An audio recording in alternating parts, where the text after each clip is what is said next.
नमस्कार, KTV news में आपका स्वागत है। मैं हूं स्तुति और आइए एक नजर डालते हैं शहर की प्रमुख सुर्खियों पर।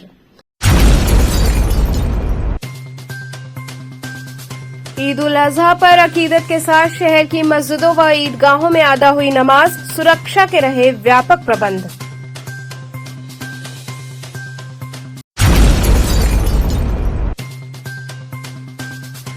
चंद्रशेखर आजाद पर हुए हमले के बाद उनकी सुरक्षा को लेकर भीम आर्मी ने सौंपा ज्ञापन।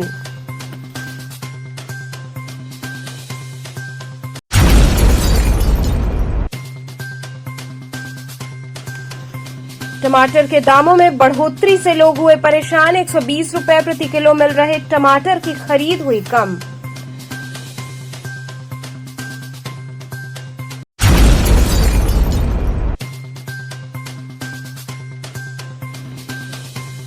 और कमिश्नर व डीएम ने नमो घाट पहुंचकर वाटर टैक्सी का किया निरीक्षण, दिए आवश्यक दिशा निर्देश।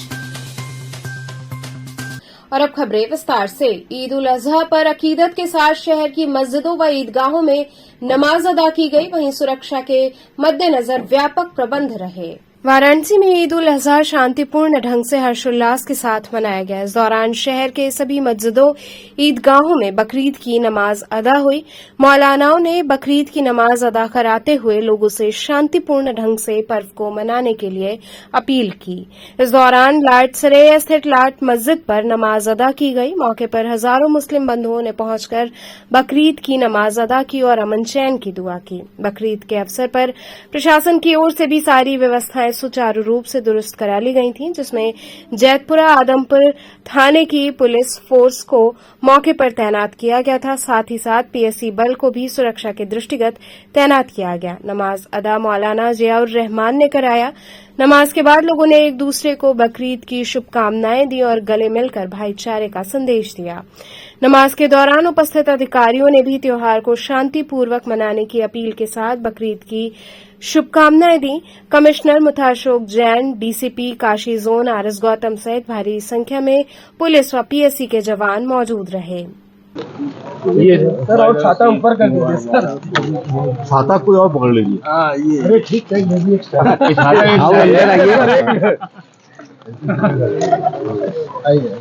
वही ठीक है सर, ठीक है। अच्छा हाँ बोलिए बोलिए। आप मुझे भिगोना चाहते हैं।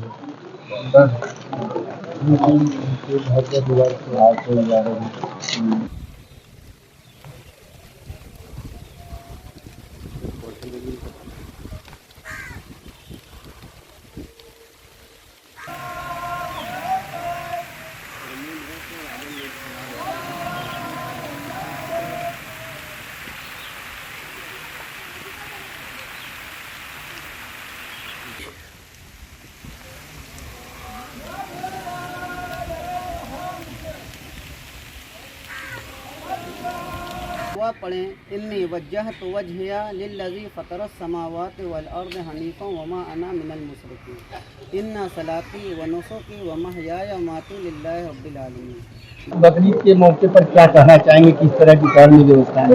मैं सभी को इस त्योहार की मुबारकबाद देना चाहूँगा और बहुत ही खुशी की बात है कि हर जगह मौसम भी बहुत सुहाना हो गया है और त्योहार भी अच्छे से मनाया जा रहा है। किस तरह की व्यवस्थाएं चल रही है? व्यवस्था माकूल है और सब जगह ड्यूटियाँ लगी और सब जगह बहुत ही बढ़िया तरीके से नमाज अदा हो रही है और बाकी आप देख रहे हैं सब लोग हम लोग ड्यूटी कर रहे थे। ठीक सर, आज बकरीद के मौके पर क्या कहना चाहेंगे, किस तरह से संपन्न हुआ? ईद उल अजहा की सभी काशी वासियों को मेरी तरफ से बहुत बहुत शुभकामनाएं और सभी परंपरागत रूप से ही कुर्बानी करें और परंपरागत स्थलों पर ही करें और जो भी नियम निर्देश है उनका कड़ाई से पालन कराएंगे। कैसे संपन्न हुआ आज? बहुत अच्छे शांतिपूर्ण तरीके से संपन्न हुआ है और सभी को बहुत बहुत शुभकामनाएं। तो ये क्या कहना चाहेंगे आज किस मौके पर? ईद के माना ही है खुशी का दिन और जब तक हम लोग एक साथ नहीं रहेंगे तो खुशी का मान ही समझ नहीं है। तो इसीलिए खुशी करने जब तक हम पूरे हिंदुस्तानी एक साथ जमा नहीं होंगे तो खुशी का मतलब ही नहीं रहता। ये एक तो हमारा जो त्यौहार है ईद, कुर्बान जानवरों की कुर्बानी देना, अल्लाह के लिए नमाज अदा करना, साथ साथ ये भी है कि हम हर मजहब को लेकर इस खुशी में शामिल हैं। ताकि इस खुशी का जो मकसद है वो मकसद पूरा हो जाए। किस तरह से आज मनाए आप लोग शांतिपूर्वक? हाँ, बहुत शांतिपूर्वक और बड़ी खुशी के साथ ये त्योहार मनाया जा रहा है और उम्मीद करता हूँ कि कोई ऐसी बात न पैदा हो जो आपस में इंतजार पैदा हो। लगभग कितनी संख्या में भीड़ रही होगी वहाँ से? करीब करीब 2000 आदमी रहेंगे। इसी कड़ी में महात्मा गांधी काशी विद्यापीठ स्थित बड़ी ईदगाह में बकरीद की नमाज अदा की गई। पारंपरिक परिधानों में मौजूद मुस्लिम बंधुओं ने एक साथ नमाज अदा कर अल्लाह से अमन चैन की दुआ मांगी। इसके बाद सभी ने गले मिलकर बकरीद की मुबारकबाद दी। इस मौके पर सुरक्षा के मद्देनजर व्यापक प्रबंध रहे। चप्पे चप्पे पर पुलिस फोर्स तैनात रही।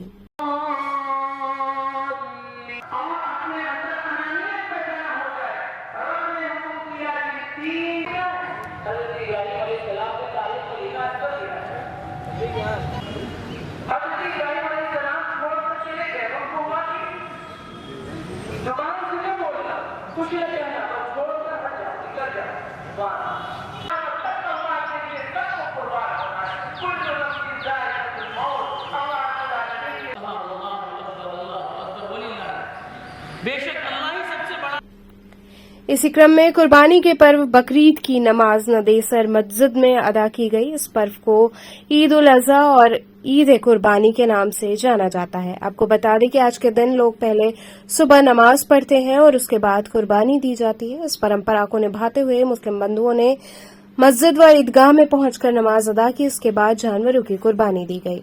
इस मौके पर सुरक्षा की दृष्टि से व्यापक प्रबंध रहे। पूरे क्षेत्र में काफी संख्या में पुलिस फोर्स तैनात रहे।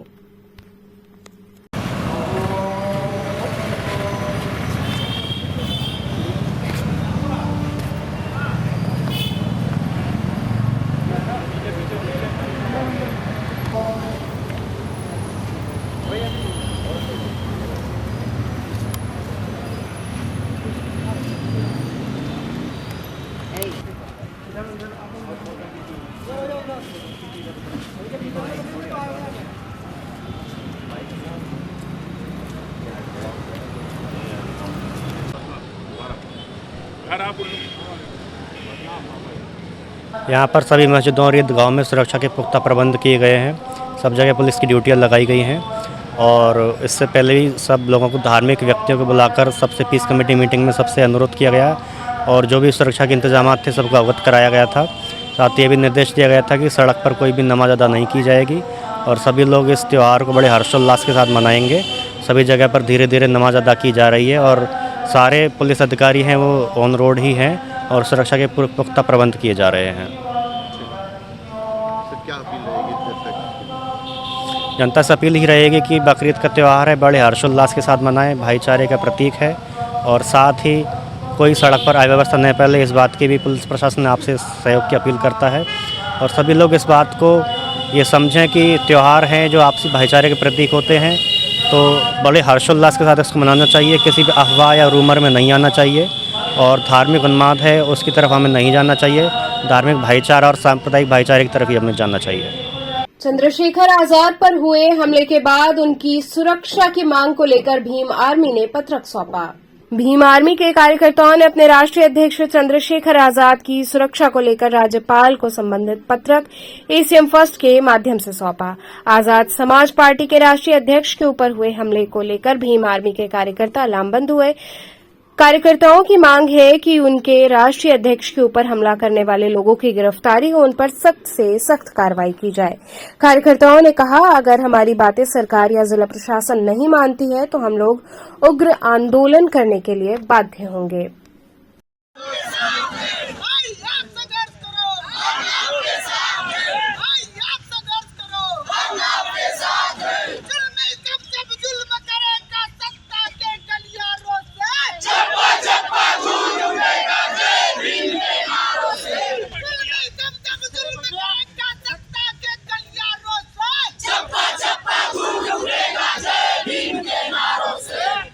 आज हम लोग वाराणसी जिले में हमारी भीम आर्मी और आजाद समाज पार्टी की पूरी टीम एकत्रित होके जो कल निंदा की हुई घटना हमारे भीम आर्मी चीफ राष्ट्रीय अध्यक्ष आजाद समाज पार्टी भाई एडवोकेट चंद्रशेखर आजाद रावण जी के साथ घटी है, इसकी घोर निंदा करते हैं और शासन प्रशासन से मांग करते हैं कि इस घटना को दोषियों को कड़ी से कड़ी सजा देने के लिए 12 घंटे के अंदर वो गिरफ्तार करे और उस पर कार्रवाई करे, अन्यथा 12 से 13वां घंटा इस भीम आर्मी आजाद समाज पार्टी बहुजन समाज का होगा, इसका अंजाम आगे मिलेगा। के माध्यम से कि जो ये मनवादी विचारधारा के लोग हम लोगों को कमजोर समझ रहे हैं कि SC ST OBC माइनॉरिटी के लोग कमजोर हैं, वो ये गलती ना करे। नहीं कोरेगांव की घटना जो हुई थी उसको दोहराने में हमें समय नहीं लगेगा।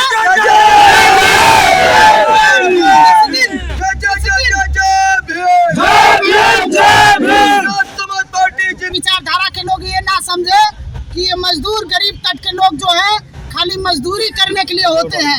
जिस दिन अपना ये हाथ लेके उतर जाएंगे ना शासन प्रशासन के सामने, अभी तो संवैधानिक तरीके से हम लोग बात कर रहे हैं। हमारे भाई जी का अभी जो है आदेश आया है कि हम लोग शांतिपूर्वक ज्ञापन दें और सरकार को आगाह करें कि उनकी सुरक्षा बढ़ाई जाए और जो लोग दोषी हैं उनको कड़ी से कड़ी सजा। किस बात को लेकर धरने पर? सर जैसा कि आप लोगों को पता होगा, पूरा मीडिया के माध्यम से पूरे देश में पता चल गया है कि कल भाई हमारे बहुजन युवाओं के हृदय सम्राट भाई एडवोकेट चंद्रशेखर आजाद जी के ऊपर जानलेवा हमला हुआ है और इसी कारण आज हम लोग राज्यपाल महोदया को अपने ज्ञापन के थ्रू जिलाध्यक्ष के थ्रू ज्ञापन देने आए हैं।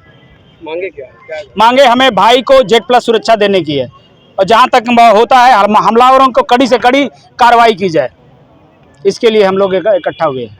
टमाटर के दामों में बढ़ोतरी से लोग परेशान हैं। 120 रुपए प्रति किलो मिल रहे टमाटर की खरीद कम हो गई है।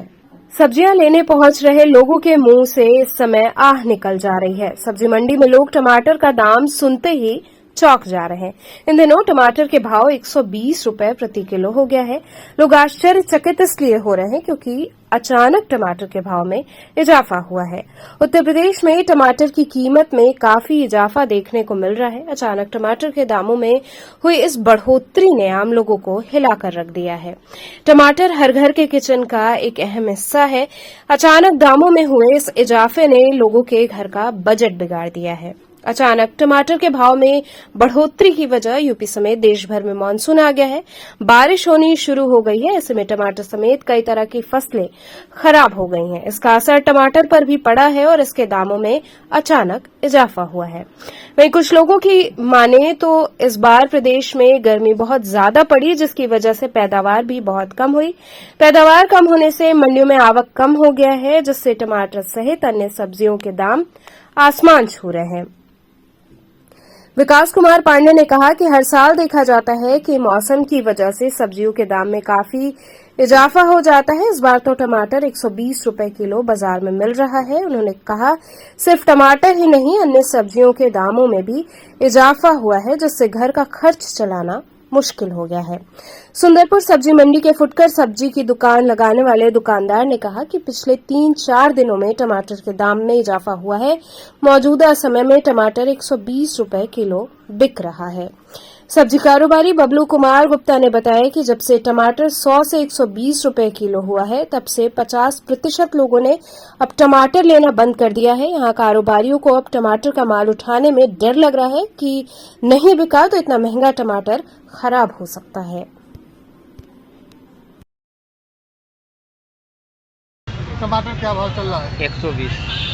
किस तरह से यहाँ पे आ रहा है? कहाँ का ये टमाटर है? ये बेंगलोर का है। यहाँ पे 500 बिक रहा है मंडी में, 500 550। कितना क्या लग रहा है कि अभी और दाम बढ़ेगा वो टमाटर का, या ये तो नहीं बता सकते कि बढ़ेगा कि नहीं बढ़ेगा। एक हफ्ता पहले क्या दाम था इसका टमाटर का? एक हफ्ता पहले था वही 80-60। धीरे धीरे दाम बढ़ता गया, दाम धीरे धीरे बढ़ता गया है। और सब्जियों का क्या हाल है? वही सब महंगाई सब्जी इस समय चल रहा है। सबसे ज्यादा टमाटर ही महंगा है। इसका कारण क्या है? इसका कारण क्या है? आ रहा है बेंगलोर से, उसका भाड़ा ज़्यादा लग रहा है। पहले भी बेंगलोर से आता था, अभी जो टमाटर आ रहा था 1 महीने से बेंगलोर कम आ रहा है ना मंडी में। अब क्या रेट है इस समय टमाटर का?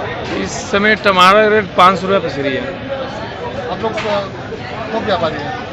थोक व्यापारी नहीं, थोक व्यापारी ऊपर रहते हैं। ऊपर। तो क्या रेट इस समय आ रहा है, कहाँ से माल आ रहा है? ये आ रहा है माल पूर्णिया का, और ये पूर्णिया में आता है बेंगलोर से। तो अभी एक हफ्ते पहले क्या दाम था? एक हफ्ते पहले 10 दिन पहले था 50 रुपये किलो और 250 रुपये पसेरी। वो माल दूसरे जगह का था, अमरोहा का था, और ये बेंगलोर का आ रहा है। बेंगलोर का थोड़ा अच्छा होता है, बेंगलोर का अच्छा आता है तो ये महंगा है। अमरोहा वाला ख़त्म हो गया, मतलब वो रद्दी आता है तो इसलिए ख़त्म, उसको ग्राहक उतना पसंद नहीं करते हैं। तो बेंगलोर का शुरू नया हो गया तो ये वहीं पे महंगा है, तो इसलिए भी यहाँ पे भी महंगा बिक रहा तो है। इतना जल्दी महंगा होने का कारण क्या है? और मतलब वहाँ पे कम होगा इसलिए महंगा है। वहाँ पे मतलब इतना जानकारी हमको है नहीं, वहाँ पे कम होगा तब भी महंगा है। अगर आवक कम हो गया। हाँ, अगर ज़्यादा रहता तो पूर्णिया में पूरे व्यापारी मंगवाते ना, पूरे व्यापारी मंगवाते, तो पूरे लोग मंगवा नहीं रहे हैं इसलिए महंगा बिक रहा है। तो क्या लग रहा है आने वाले दिनों में और दाम बढ़ने की उम्मीद है कि आज? देखिए ना बढ़ेगा ना घटेगा। घटेगा तो 10-15 दिन में कुछ ना कुछ मतलब घट जाएगा। ये हम लोग पहली बार इतना महंगा बेच रहे हैं। 100 रुपये किलो, 100 रुपये किलो हम लोग नहीं हमको तो ध्यान ही नहीं है। 90 तक हम लोग बेचे हैं, वो भी एक आध दिन बाद। उसके बाद 60, 70, 80 घटा गया है। ये पहली बार हम लोग बेचे हैं। हम सब्जी खरीदने आए थे सुंदरपुर छट्टी में, और जहाँ तक हम सारी सब्जियों का रेट ऊपर नीचे होते रहते हैं, लेकिन इस कुछ दिनों में टमाटर का रेट 120 रुपये के जी, 600 रुपये पसेरी। आम आदमी के लिए टमाटर इतना महंगा खाना तो मतलब बिना टमाटर की सब्जी खाएगा। और कोई भी अगर जहाँ पर जो कोई हाफ के जी टमाटर लेने वाला है तो अब 250 ग्राम और 100 ग्राम टमाटर लेकर घर जाएगा, या तो लेकर नहीं जाएगा। लेकिन 600 रुपये के जी का टमाटर लेना उचित ही नहीं है, बिना टमाटर की सब्जी खाया जाए। लेकिन इतनी जल्दी मतलब 3-4 रोज के अंदर इतनी ज़्यादा टमाटर का रेट भागना, ये बहुत ही मतलब आश्चर्यजनक है। तो क्या लग रहा है इससे किस तरह से लोगों को रोक लगाना चाहिए? इस पर रोक नहीं लगाना चाहिए। इस पर गवर्नमेंट को चाहिए कि किसानों के लिए कुछ अच्छा सोचे, जिससे कि किसान हर मौसम के अकॉर्डिंग खेती करे, जिससे किसी भी सब्जी का। देखिए हमारे लिए सब्जी जरूरी है, खाना जरूरी है, तो उनको उपाय मिले जिससे वो हर सीजन में सब्जी का पर्याप्त मात्रा में अनाज उत्पादन करे, जिससे आम जनता के ऊपर कोई प्रभाव ना पड़े। ये तो किसी प्राकृतिक का वो नहीं है, ये तो हमको उपजाना है और हमको ही बेचना है। तो अगर गवर्नमेंट की किसानों के प्रति कुछ अलग से सुविधा मिले, जिससे उनको पर्याप्त मात्रा में अनाज की वो हो, क्या कहते हैं, जिससे किसानों के ऊपर भी लोड ना पड़े और आम जनता के ऊपर भी लोड ना पड़े। इस महंगाई में 600 रुपये के जी के टमाटर कौन लेगा इस समय, इस महंगाई में? मैं तो नहीं लूँगा टमाटर। 600 रुपये के जी टमाटर लेकर क्या करेंगे? इधर टमाटर का खाया सब्जी 120 रुपये के जी, मतलब 600 रुपया पसेरी, मतलब 5 के जी आपको 600 रुपये में। उतना महंगा लेने से फायदा नहीं है आम जनता को। कमिश्नर व डीएम ने नमो घाट पहुंचकर वाटर टैक्सी का निरीक्षण किया व आवश्यक दिशा निर्देश दिए। कमिश्नर कौशल राज शर्मा व जिलाधिकारी एस राजलिंगम वाटर टैक्सी का निरीक्षण व ट्रायल करने नमो घाट पहुंचे। कमिश्नर कौशल राज शर्मा ने बताया कि अभी वाटर टैक्सी में बहुत सी चीजों का परिवर्तन करना है, जिसको सुचारू रूप से सावन में प्रारंभ करने का निर्णय लिया गया है, जिससे सावन माह में दूर दराज से आने वाले पर्यटकों को सुविधा का लाभ मिल सके। प्रधानमंत्री नरेंद्र मोदी के संसदीय क्षेत्र में एक ऐसा अनोखा उपकरण काशी की जनता को प्रधानमंत्री द्वारा भेंट किया गया है, जो कि वाटर टैक्सी है, जिससे काशी की जनता व पर्यटक अपने मनचाहे जगह पर पहुंच सकते हैं। पानी की धाराओं में चलने वाली 10 वाटर टैक्सी में 4 शवदाह के लिए 4 एम्बुलेंस व 2 पैसेंजर टैक्सी रहेगी। लगभग 85 सीटों की पैसेंजर टैक्सी 84 घाटों का भ्रमण करेगी। 40 लोगों को बिठाने का दिशा निर्देश वाराणसी के कमिश्नर कौशल राज शर्मा ने दिया है। गुजरात की एलएल कंपनी ने अपने प्रपोजल के बाद वाराणसी के कमिश्नर कौशल राज शर्मा के निर्देशानुसार इस वाटर टैक्सी को गुजरात से वाराणसी गंगा घाटों की लहरों में ट्रांसपोर्टिंग करेगी।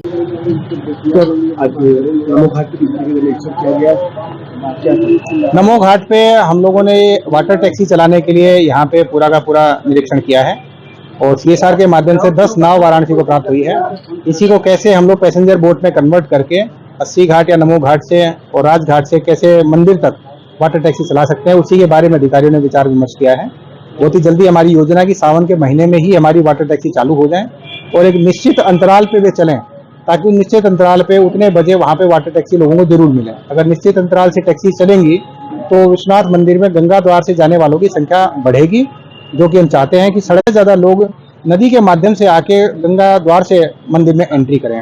उसी पर विचार विमर्श के लिए यहाँ अधिकारी इकट्ठे हुए थे। नाव का टेस्ट ट्रायल लिया गया है, इसमें थोड़े संशोधन की आवश्यकता है। हम लोग कोशिश कर रहे हैं कि आने वाले हफ्ते 10 दिन में इसके पूरे संशोधन हो जाएं तो इस वाटर टैक्सी को अफोर्डेबल प्राइस पे, जिस पे आम जनता इसको सहन भी कर सके, उतने कम प्राइस पे इसको चलवाते हुए लोगों को भी फायदा दे सके और जो सड़क पे भीड़ भाड़ होती है दर्शनार्थियों की, उसको भी कम कराया जा सके। सर, इसमें 10 वाटर टैक्सी आए हुए हैं, वाटर टैक्सी। इसमें कुछ सौदा के लिए भी है और पैसेंजरों के लिए भी है। इसमें 3 प्रकार की वाटर टैक्सी हैं। एक तो पैसेंजर्स के लिए, दूसरी एम्बुलेंस के लिए और तीसरी शवदाह के लिए। तो तीनों को अलग अलग प्रकार का हम लोग डिजाइन करवा रहे हैं। अभी तीनों में ही थोड़ी थोड़ी दिक्कतें हैं, तो हम लोग इसमें एक शवदाह के लिए, एक हम लोग इसमें एम्बुलेंस के लिए और बाकी हम लोग वाटर टैक्सी के लिए प्रयोग कर रहे हैं। फिलहाल विचार कर रहे हैं, क्योंकि जो पहले से भी शवदाह की गाड़ी आई हुई है, 3-4 यहाँ पे वाटर टैक्सी चल रही हैं, उसका प्रयोग भी हो रहा है। साथ ही एम्बुलेंस भी पहले से हमारे पास है। तो जितनी रिक्वायरमेंट एनडीआरएफ की, जल पुलिस की है, उसी के हिसाब से हम लोग शव वाहन और एम्बुलेंस देंगे उनको। इसके अलावा जितने भी होंगे वो सारे श्रद्धालुओं के बेनिफिट के लिए हम वाटर टैक्सी में कन्वर्ट करेंगे। फिलहाल संख्या निश्चित नहीं की है, अभी रफ विचार है। आने वाले हफ्ते 10 दिन में जब हमारे इंजीनियर्स आ जाएंगे, उसका मॉडिफिकेशन प्लान होगा, तब एक्चुअल संख्या निर्धारित करेंगे और कोशिश करेंगे कि ज्यादा से ज्यादा लाभ श्रद्धालुओं को दे सकें। तो ये वाटर टैक्सी है, नमो घाट से 84 घाटों में बीच बीच में रुकते हुए चलेगी कि एक साथ जाएगी? तो फिलहाल इसके 4 स्टॉपेजेस हमने प्लान किए हैं। ये राजघाट, फिर काशी विश्वनाथ का ललिता घाट, उसके बाद दशाश्वमेध घाट और इसके बाद अस्सी घाट। तो इस प्रकार से 4 घाटों के लिए ये प्लान हुआ है। नमो घाट से दूरी क्योंकि ज्यादा है, लोग यहाँ पे कम आते हैं, केवल घूमने टहलने आते हैं, इसलिए राजघाट से चलने का प्लान हुआ है। फिलहाल ये 4 स्टॉपेजेस देके ही हम ज्यादा इसमें पैसेंजर मूवमेंट करवाएंगे। बाद में धीरे धीरे यदि यहाँ लोकल नागरिक भी इस व्यवस्था से जुड़ते हैं और अलग अलग टाइम इंटरवल पे कम कॉस्टिंग पे पैसेंजर्स को बेनिफिट देने के लिए वो भी वाटर टैक्सी सिस्टम से जुड़ना चाहते हैं और टैक्सीज की संख्या बढ़ती है, तो फिर अलग अलग घाटों पे भी हम लोग वाटर जेटी उपलब्ध कराने का प्रयास करेंगे। फिलहाल इन 4 घाटों पे वाटर जेटी उपलब्ध करा के हम लोग इन 4 जगह से वाटर टैक्सी चलाएंगे। लगभग सर कितने लोगों की संख्या इसमें वाटर टैक्सी में बैठने की होगी? इसमें प्रत्येक वाटर टैक्सी में 50 से 80 लोगों की व्यवस्था है, लेकिन रफली मार्जिन हम लेके चल रहे हैं कि 40 लोगों तक आराम से इसमें लोग बैठ सकते हैं। तो 40 लोगों के हिसाब से हम लोग इसकी प्लानिंग कर रहे हैं और उसी हिसाब से हम कॉस्टिंग का कैलकुलेशन करेंगे ताकि ज्यादा श्रद्धालुओं पे इसका व्यय भार न आए। श्रावण माह में काशी दर्शन को आने वाले श्रद्धालुओं को गंगा सेवा निधि द्वारा कई सुविधाएं उपलब्ध कराई जाएंगी। सावन के महीने में श्रद्धालु काशी में बड़ी संख्या में आते हैं। वहीं बात की जाए तो इस बार गंगा घाटों पर बड़ी संख्या में श्रद्धालु पहुंचेंगे और मां गंगा का जल लेकर बाबा विश्वनाथ के गर्भगृह में अर्पित करने के लिए जाएंगे। ऐसे में बात की जाए तो गंगा सेवा निधि श्रद्धालुओं के लिए हमेशा तत्पर रहता है, उनकी हमेशा मदद करता है। गंगा सेवा निधि के महामंत्री हनुमान प्रसाद ने बताया कि हर वर्ष की तरह इस बार भी गंगा सेवा निधि श्रद्धालुओं के लिए स्वास्थ्य सुविधाएं देगा और श्रद्धालुओं को गंगा घाट पर जो भी सुविधाएं देनी चाहिए हम सब कुछ देंगे और गंगा में बैरिकेडिंग भी की जाएगी ताकि श्रद्धालु बैरिकेडिंग से आगे न जाए और अनाउंसमेंट भी किया जाएगा। किसी भी श्रद्धालु को कोई भी परेशानी हो तो गंगा सेवा निधि के कार्यालय में आकर संपर्क कर सकते हैं। हनुमान यादव ने बताया कि हमारे लिए बहुत सौभाग्य की बात होती है, हम सब श्रद्धालुओं की सेवा करते हैं और हमें आनंद भी मिलता है।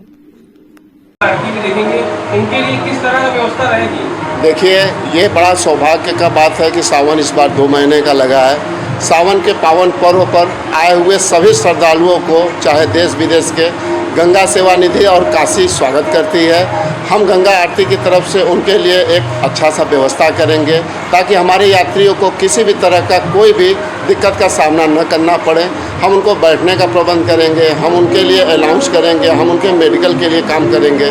जो हो सकेगा गंगा सेवा निधि से वो श्रद्धालुओं के लिए करेगी गंगा सेवा निधि। जैसे पहले करता है गंगा सेवा निधि द्वारा कार्यक्रम उसी तरह होगा? हाँ, कार्यक्रम सारा उसी तरह से होगा। गंगा सेवा निधि पहले प्राथमिकता श्रद्धालुओं को देती है। जो देश विदेश से आए श्रद्धालुओं को गंगा सेवा निधि, उनको बैठने का, उनका मेडिकल का, उनको किसी तरह का हेल्प चाहिए, उसके लिए गंगा सेवा निधि। कुछ उसमें से आते हैं, कुछ ऐसे लोग होते हैं जो बुजुर्ग होते हैं, कुछ लोग ऐसे होते हैं जिनके पैर खराब होते हैं, उन सबों के लिए बैठने उठने का प्रबंध गंगा सेवा निधि करेगी। यहाँ रुकेंगे एक छोटे से ब्रेक के लिए, आप बने रहिए KTV के साथ।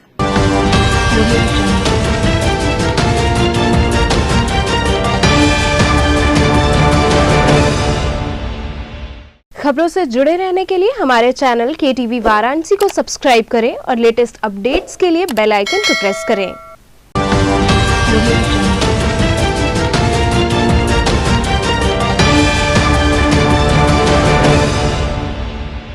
ब्रेक के बाद आपका स्वागत है। मां कंप्यूटर एजुकेशन द्वारा आयोजित समर कैंप का समापन हुआ।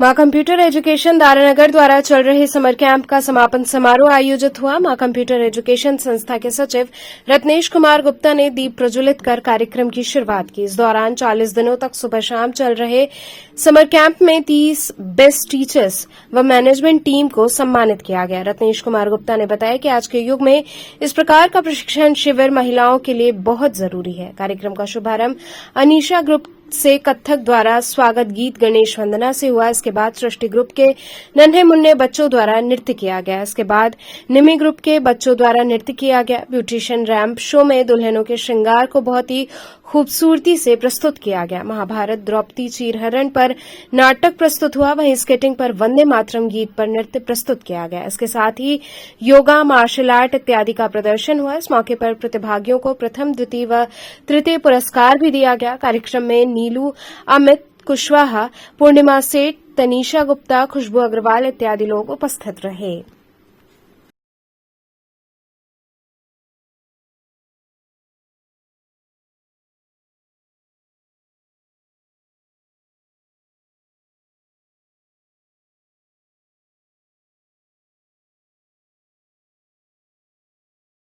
रत्नेश जी, किस तरह का समापन हो रहा है? ये मां कंप्यूटर द्वारा आयोजित नवा समर कैंप 2023 जो श्री वल्लभ बालिका इंटर कॉलेज भैरवनाथ में चल रहा था और इसका समापन समारोह आज हो रहा है। क्या है इसमें खास, क्या है इस बार, क्या कर रहे हैं? समापन समारोह में जो हमारे विषय चलते थे, हमारे यहाँ क्लासेस जैसे डांस, योगा, ब्यूटिशियन, मेहंदी, कथक, ये बच्चे जो भी यहाँ पे 40 दिनों में सीखे हुए थे, जो बच्चे डांस सीखे हुए थे 1 महीने में वो इसका स्टेज पे परफॉर्मेंस करेंगे। जो योगा किए हुए थे वो स्टेज पे परफॉर्मेंस का करेंगे। यानी जो भी क्लासेस यहाँ पे चल रहे थे आज उसका समापन समारोह में 1 महीने में जो बच्चे सीखे हुए वहाँ यह सबके सामने ये प्रदर्शन करेंगे। प्रमाण पत्र भी दिया जाएगा। बच्चे जो भी यहाँ पे 1 मंथ में कोई सीखा है, कोई 25 दिन में सीखा हुआ है, उसको यहाँ पे प्रमाण पत्र वितरित भी किया जाएगा और टीचर को सम्मानित भी किया जाएगा। भेलूपुर थाना अंतर्गत शंकुलधारा पोखरे में डूबने से एक व्यक्ति की मौत हो गई। भेलूपुर थाना क्षेत्र के खुजवा स्थित शंकुलधारा पोखरे में बुधवार की शाम को स्नान के दौरान डूबने से 40 वर्षीय दिलीप चौहान की मौत हो गई। स्थानीय लोगों की सूचना पर मौके पर पहुंची पुलिस ने गोताखोरों की मदद से उसे बाहर निकाला, लेकिन तब तक उसकी मौत हो चुकी थी। पुलिस ने शव को कब्जे में लेकर पोस्टमार्टम के लिए भेज दिया है। मृतक जीवदीपुर जुलाहा का रहने वाला था। वहीं सूचना पर पहुंचे माता और पिता का रो रो कर बुरा हाल रहा।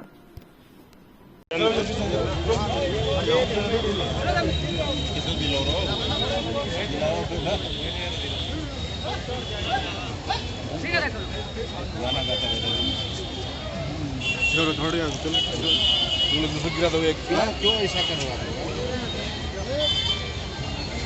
सन्नी देओल को पुजारी सन्नी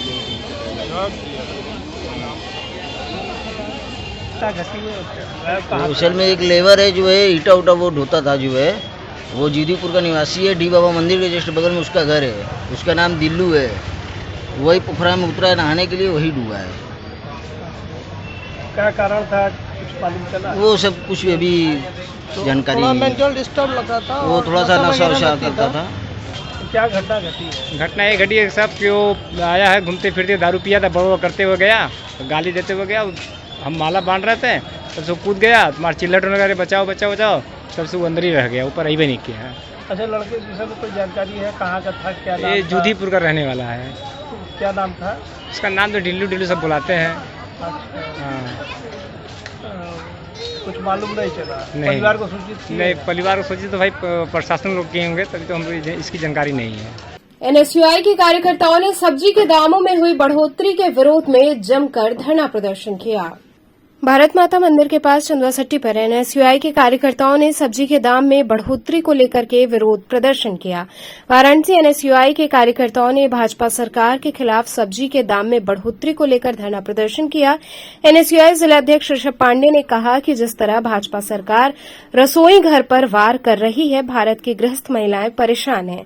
आज वर्तमान समय में रसोई गैस के दाम 1200 हो गए हैं, टमाटर के दाम आसमान छू रहे हैं। एक तरफ भाजपा सरकार देश के प्रधान प्रधानमंत्री 9 साल पूरे होने पर अपनी उपलब्धियों को बता रहे हैं।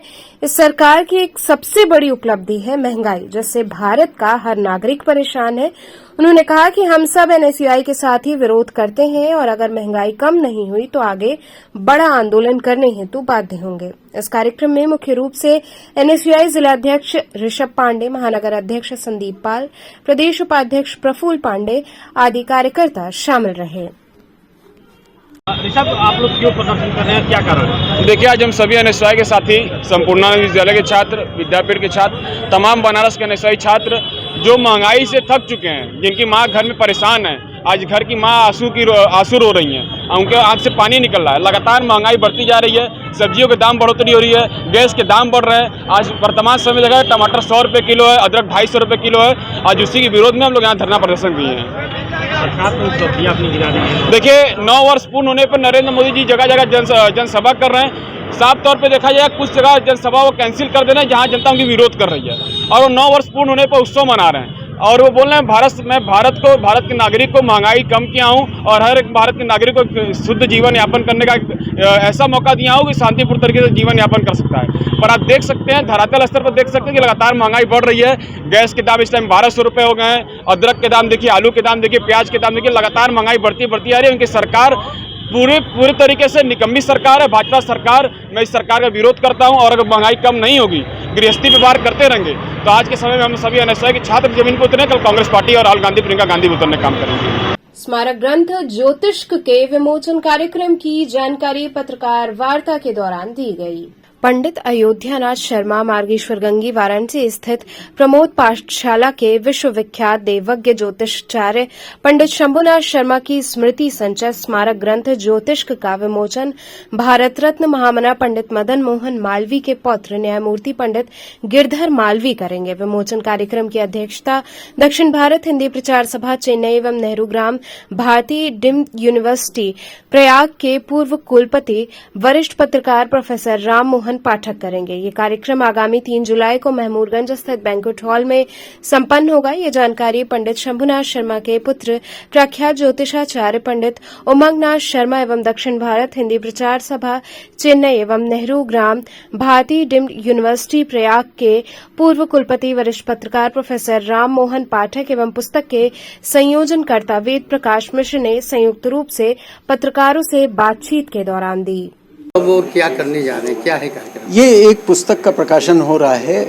काशी के विख्यात ज्योतिषी, जो काशी की वैदुष्य परंपरा के एक नक्षत्र और ज्योतिष के क्षेत्र में जिनकी सार्वदेशिक पहचान थी, वैश्विक पहचान थी, ऐसे पंडित शंभुनाथ शर्मा जी की स्मृति में उनके वंशजों ने उनकी सारी सामग्री को एकत्र करके उनके व्यक्तित्व के विभिन्न आयामों पर प्रकाश डालने वाली रचनाएं, जो बताती हैं कि एक तत्ववेत्ता ज्योतिषी और अन्य किन क्षेत्रों में, अध्यात्म के क्षेत्र में, काव्य के क्षेत्र में, साहित्य के क्षेत्र में किस तरह से कर सकता है, उसकी एक झांकी मिलती है। और ये कृतज्ञता ज्ञापन का ग्रंथ है। परिवार की कृतज्ञता, काशी की कृतज्ञता, काशी को कृतज्ञ होना चाहिए। काशी की परंपरा में अनेक विद्वान हुए हैं, उनमें एक नक्षत्र के रूप में किसके द्वारा ये किया जाएगा? इसका विमोचन माननीय न्यायमूर्ति श्री गिरधर मालवीय जी 3 तारीख को सायंकाल वंशी वट नाम का एक हॉल है महमूदगंज में, आकाशवाणी के पास ही है, वहाँ पर वो इसका विमोचन होगा 3 तारीख को सायंकाल 4 बजे। एक पुस्तक ज्योतिष नाम से जिसका लोकार्पण आगामी 3 जुलाई को पंडित गिरधर मालवीय न्यायमूर्ति जो हैं उनके द्वारा हो रहा है। ये पुस्तक ज्योतिष है। पंडित स्वर्गीय शंभुनाथ शर्मा जी के जीवन वृत्ति और कृतित्व से संबंधित इसमें सारे लेख हैं, और वो एक ज्योतिषी की हैसियत से उन्होंने अपने काशी के साथ साथ अनेक देश विदेश में उन्होंने इस अपने शास्त्र को प्रचार और प्रसार किया और बड़ी ख्याति अर्जित की। इसके अतिरिक्त भी उनके जो स्वाभाविक गुण थे, साहित्य के प्रति प्रेम, काव्य के प्रति प्रेम, तो उनके बहुत सी ऐसी रचनाएं हैं जिनका भी संकलन इस पुस्तक के अंदर उपलब्ध रहेगा। और उनके नहीं रहने के पश्चात अनेक लोगों के संस्मरण भी इसी पुस्तक के अंदर दिए हैं, जो लोग उनसे मिल चुके हैं और जिस समय मिल चुके हैं, जैसा जैसा उन्होंने अपना अनुभव किया है, उन्होंने ये भी इसी पुस्तक में निहित है। किसके द्वारा किस जगह ये किया जाएगा विमोचन? ये विमोचन तो बताया कि पंडित गिरधर मालवीय जो न्यायमूर्ति हैं, उनके द्वारा जो है महमूरगंज में स्थित बंसी भट्ट नाम का एक बैंक्वेट हॉल है, डॉक्टर R.K. ओझा के ठीक सामने, वहीं पे सायंकाल 5 बजे के बाद से ये आयोजन है। कहाँ के लोग आएंगे? इसमें स्थानीय लोग हैं, इसके अतिरिक्त काशी के इस विधा से, ज्योतिष से जुड़े और अन्य भी पांडित्य पक्ष से जुड़े हुए जो भी विद्वान हैं, उनका आगमन और उसमें कुछ निर्धारित लोगों का सम्मान भी इस अवसर पे किया जाएगा। तो चलते चलते पुनः एक नजर डालते हैं शहर की प्रमुख सुर्खियों पर। ईद उल अजहा पर अकीदत के साथ शहर की मस्जिदों व ईदगाहों में अदा हुई नमाज, सुरक्षा के रहे व्यापक प्रबंध।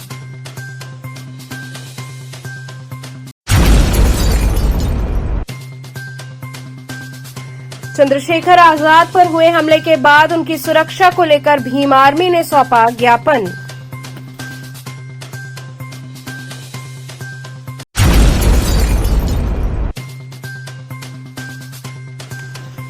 टमाटर के दामों में बढ़ोतरी से लोग हुए परेशान, 120 रुपए प्रति किलो मिल रहे टमाटर की खरीद हुई कम।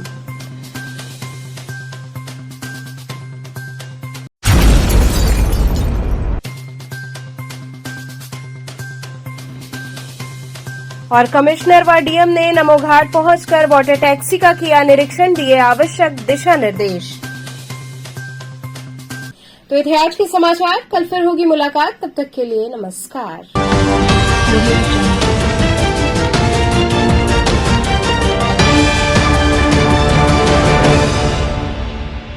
खबरों से जुड़े रहने के लिए हमारे चैनल KTV वाराणसी को सब्सक्राइब करें और लेटेस्ट अपडेट्स के लिए बेल आइकन को प्रेस करें।